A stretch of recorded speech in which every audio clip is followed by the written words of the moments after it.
Do you want me to actually fucking read it, or do you want to read it? Okay. Hi everyone, we're back with Lawyer Reacts. I'm Zach, a First Amendment attorney at Fire, and here we're going to look at a video from Black Hills State University from South Dakota.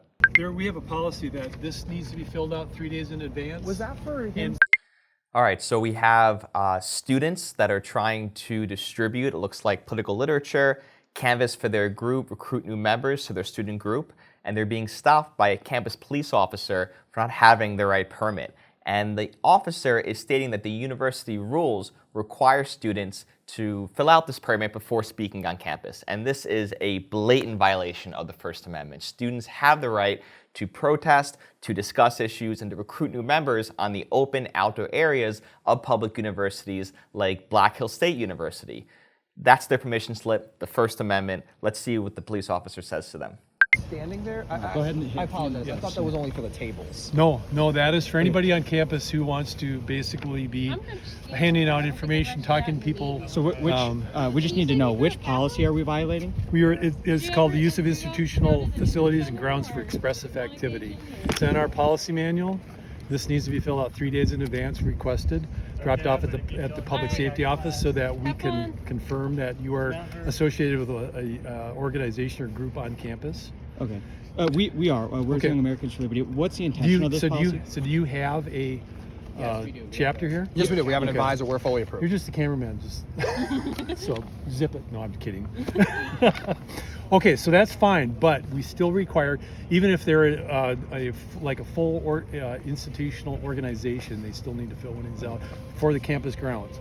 If you are inside one and you have already reserved a room or a table through the process, then that's different. But this covers the use of our grounds outside on campus, and we just need to know have the advanced information long enough to be able to, far enough in advance, be able to look up and research the group.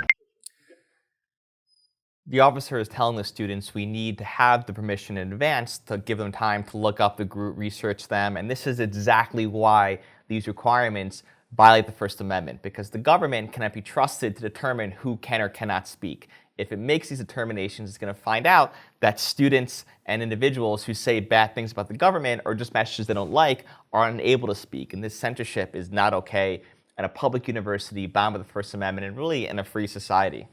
Sure. You guys I know about, but if we had somebody that came that we really did not like what their message was, this gives us the authority to ask them to leave.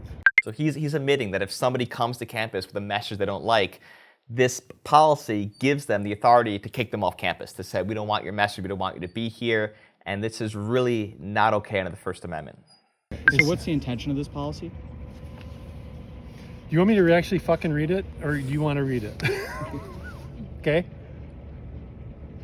Here it is, right here. You read it, and then I'm going to ask you to leave right now because you have not done this.